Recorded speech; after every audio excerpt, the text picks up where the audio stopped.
AIDS programme Pakistan میں بڑا active ہے، فعال ہے، ہر تحصیل لیول پر، ڈسٹرکٹ لیول پر وہ کام کر رہے ہیں۔ تو 1983 میں پھر اس کو یہ نام دیا گیا تھا HIV کا۔ اس کو بایو ویپن کے طور پر بھی استعمال کرتے ہیں لوگ اس وائرس کو۔ اچھا ہاں، ہمارے ہاں حجام جو یہ باربر ہیں، حجام نائی، یہ ایڈز ہیپاٹائٹس میں بہت ساری چیزیں پھیلا رہے ہیں۔ اسلامی تعلیمات کے مطابق عمل کرنے سے یہ مرض نہیں پھیلتا۔ اس میں ڈینٹسٹ بھی قصوروار ہیں، اس میں زچہ سینٹر بھی قصوروار ہیں، اس میں ڈائلسس مشینیں جو ہیں، اچھا اس میں ایک خاص قسم کا کینسر ہوتا ہے، اور ایک باقی کھانسی نزلہ والے معاملات میں ہوتے ہیں، اور بے شمار چیزیں دوسری بھی آتی ہیں۔ اچھا، جن لوگوں کو ٹیسٹ لازمی کروانا چاہیے وہ یہ ہے، یہ تمام پریگننٹ خواتین کو یہ اسکریننگ لازمی کروانی چاہیے۔ اچھا،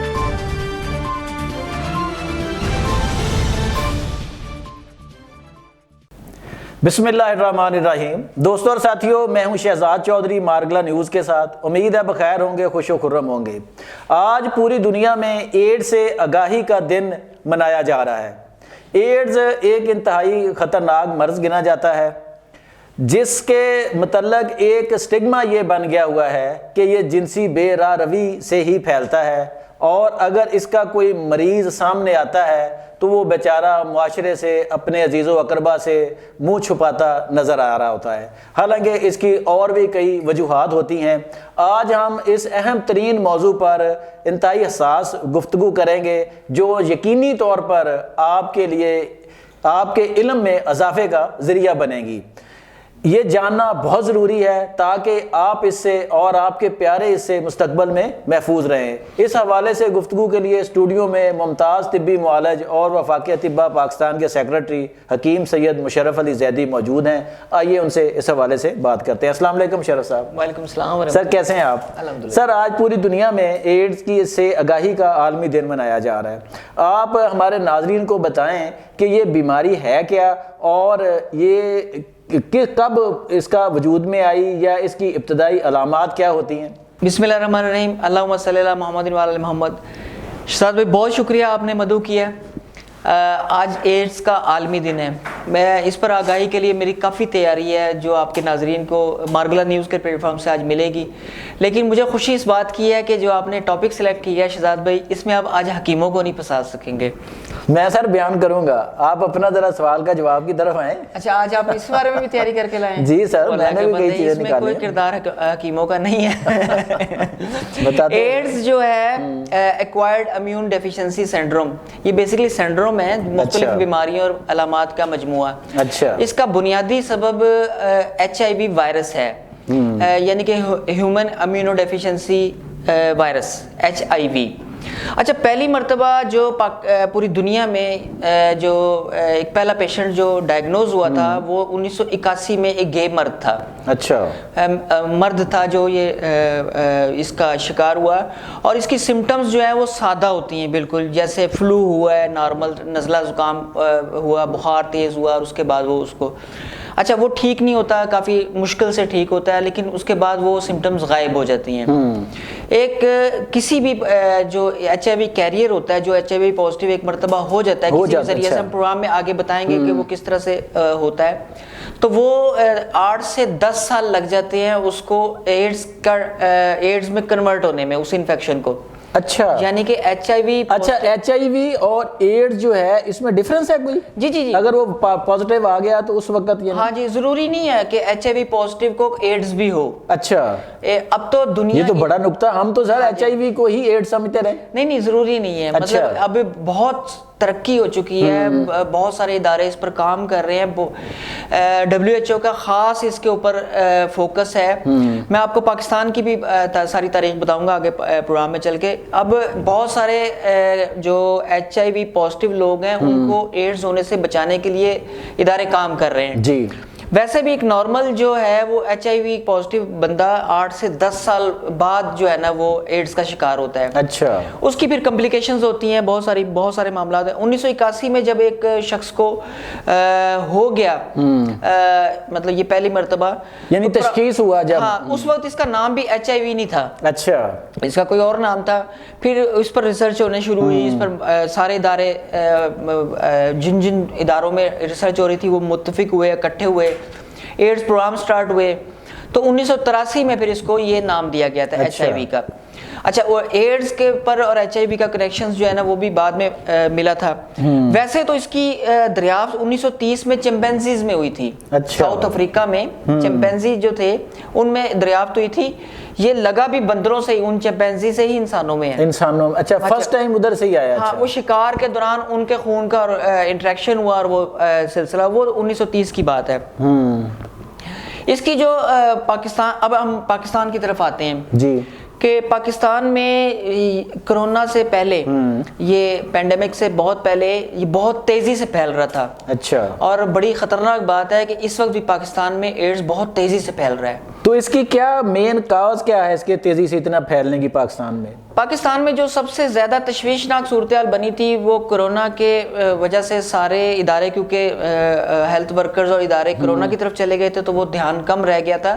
اور وہ ضرورت اس امر کی ہے کہ گورنمنٹ دوبارہ اس طرف دھیان دے. نیشنل ایڈز پروگرام پاکستان میں بڑا ایکٹیو ہے, فعال ہے, ہر تحصیل لیول پر, ڈسٹرکٹ لیول پر وہ کام کر رہے ہیں. یہ پہلے شہزاد بھائی ضلع سرگودا میں آتا ہے شاید, وہ کوٹ مومن کا علاقہ ہے, وہاں پر ایک گاؤں ہے, وہاں پر ایک عطائی ڈاکٹر تھا. اچھا, وہ ایک ہی سرنج سے سب لوگوں کو ٹیکے لگایا کرتا تھا. اچھا وہاں پر بہت تیزی سے لوگ بیمار ہونا شروع ہوئے. ہم ایڈز کی بنیادی جو چیزیں ہیں ان پر اس لیے نہیں جا رہے کہ اس پر بہت سارا مواد لوگوں کے پاس موجود ہے. تو وہی قسم کی سمٹمز, جس کو ایڈز ہو جاتا ہے اس کو نزلہ ہو, زکام ہو, کھانسی ہو, کچھ بھی, اس کو کوئی بھی بیماری آ جائے, وائرل انفیکشن جو بھی ہو جائے, کیونکہ اس کا مدافعتی نظام ختم ہو چکا ہوتا ہے. اس ایریے میں بہت زیادہ کیسز جو ہے نا اس طرح کے آنے شروع ہوئے کہ وہ جس کو بھی جو بیماری ہوتی تھی وہ ٹھیک ہی نہیں ہوتی تھی. تو پھر وہ ہمارے حکومتی ادارے اور انٹرنیشنل ادارے جو ہے نا متوجہ ہوتے ہیں اس طرح کی چیز طرف. اچھا جب وہ سارے لوگوں کی سکریننگ کی گئی, سب اداروں نے وہاں جا کر کیمپنگ کی, تو وہ اس کے پیچھے وہ عطائی ڈاکٹر تھا. اچھا عطائی ڈاکٹر کے پاس شروع میں کچھ لوگ, ہمارے صحافی بھی میرے دوست ہیں کہ انہوں نے اس کا انٹرویو بھی کیا تھا. اس نے کیا رکھا ہوا تھا کہ اگر آپ نے اسی سرنج سے ٹیکہ لگوانا ہے تو 10 روپے, اگر آپ نے اس سرنج سے ٹیکہ لگوانا ہے تو 20 روپے, اور اگر آپ نے نئی سرنج لگوانی ہے تو 100 روپے. اچھا, تو لوگوں کو اویئرنیس نہیں تھی تو وہ کہتے تھے کہ سرنج سے کیا ہوتا ہے, ٹیکہ تو ٹیکہ ہی ہوتا ہے. لوگ عوام کے ذہن میں ہے کہ ٹیکہ لگے گا تو ہم ٹھیک ہو جائیں گے. ہاں جی, تو وہ بہت تیزی سے پھیلا ہے.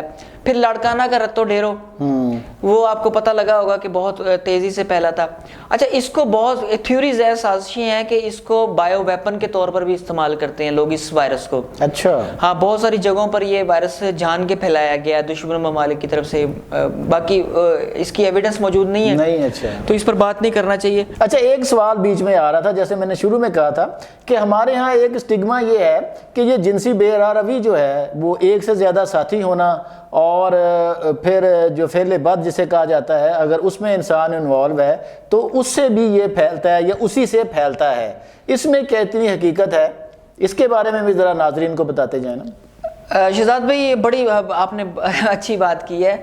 لوگوں کو بتانے کی ضرورت ہے کہ یہ جنسی بے روی سے تو پھیلتا ہے جی, لیکن یہ ضروری نہیں کہ پاکستان میں ہمیں نا اپنے معاشرے کے مطابق بات کرنی چاہیے. جی بالکل.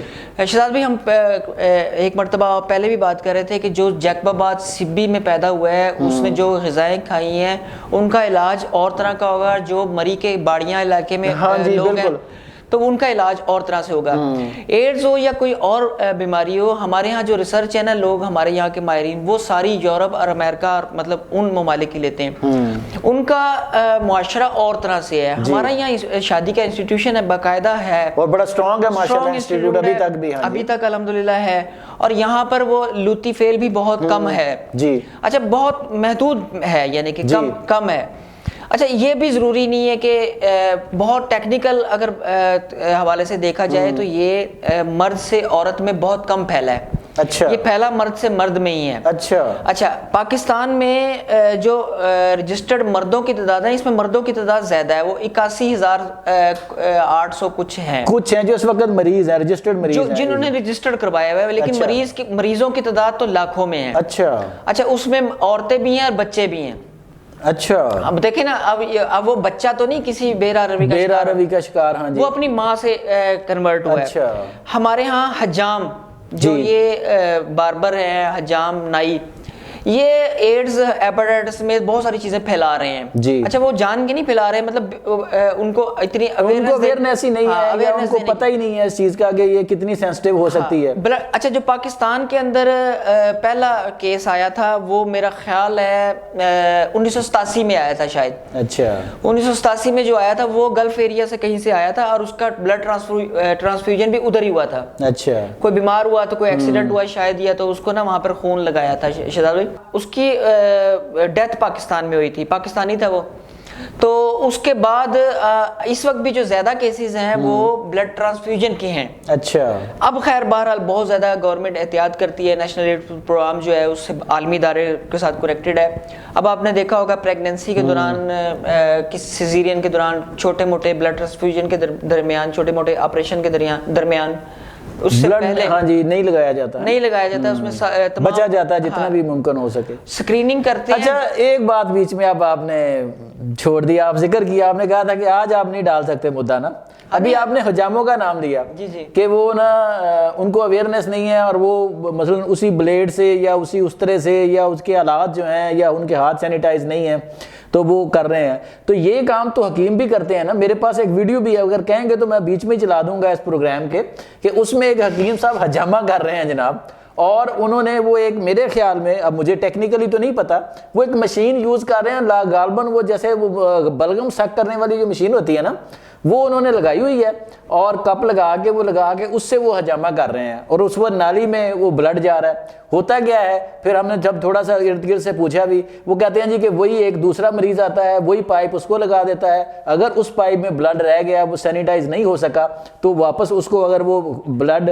وہاں تک پہنچے گا اس کو وائرس پہنچے گا تو وہ مریض بنے گا کہ نہیں بنے گا اب کیا کہیں گے اچھا اللہ خیر کرے شہزاد بھی آپ نے حکیموں کو پھنسانا ہوتا ہے کہ نہیں سر پھنساتا نہیں میں جو مجھے میرے آبزرویشن میں آتی میں وہ چیزیں بیان کرتا ہوں سر یہ ویڈیو کس نے دی ہے آپ کو یہ غلط بات ہے سر موجود ہے ویڈیو موجود ہے اچھا نہیں میں دیکھتا ہوں پروگرام کے بعد اچھا گزارش یہ ہے کہ جو آپ بتا رہی ہیں نا اس میں ہمارے ہاں کیا ہوتا ہے کہ یہ آپ حجامہ کی بات کر رہے ہیں جی حجامہ میں کیا ہوتا ہے کہ سکریچ باڈی پر لگائے اس کے اوپر کپ لگایا اس کپ کے اوپر ایک گن ہوتی ہے بالکل ٹھیک ہے نا اس سے وہ سکنگ کرتے ہیں نا تھوڑا سا خون باہر آتا ہے یہ سنت طریقہ ہے اس کو نہ کنٹروورشل ہم اس کو نہیں کنٹروورشل کر رہے ہم اس طریقے پہ بات کر رہے ہیں جو وہ صاحب کر رہے ہیں نا وہ لیکن شہزاد بھائی وہ اس کے اندر وہ جو مشین اس نے لگائی ہے بندے نے جس نے بھی لگائی ہے مجھے نہیں پتا کون ہے میں دیکھتا ہوں آپ کی ویڈیو بھی اس نے اگر لگائی ہے تو اس نے صرف سکنگ کے لیے لگائی ہے اچھا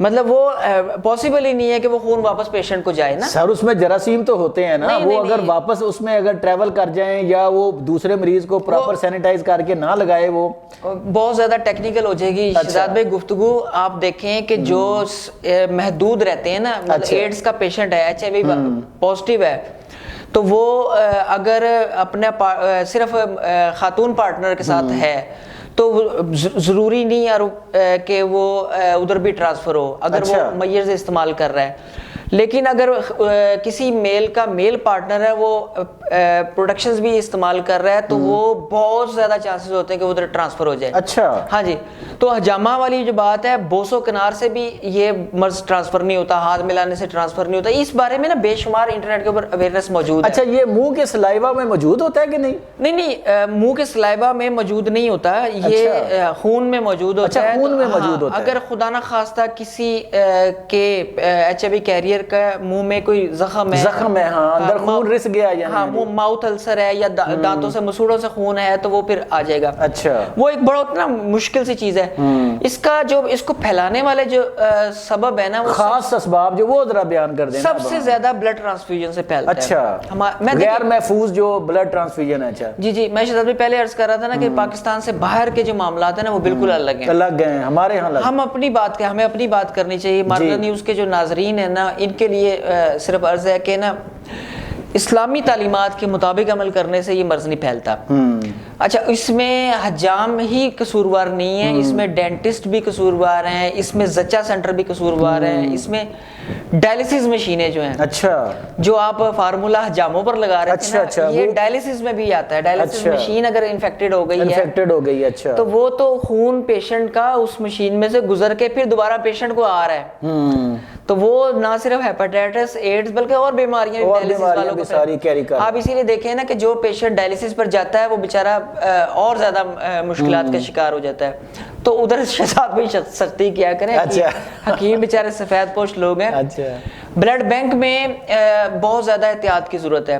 ابھی سکریننگ تو ہو رہی ہے لیکن ہمارے یہاں جو میں اپنے صرف معروضی حالات پاکستان کے بتا رہا ہوں کہ یہاں سکریننگ کے میتھڈ جلد بازی یا عملہ مستعد نہیں ہوتا, یا عملے کی کسی غفلت سے کسی کو دوسرے کو ایک قطرے کا چوتھائی حصہ بھی چلا گیا تو وہ ایڈز چلا جاتا ہے, ایڈز چلا جائے گا. جنسی بے راروی بھی اس کا ایک سبب ہے, لیکن یہ صرف وہ نہیں ہے, صرف ایک وہ سبب نہیں ہے. بالکل.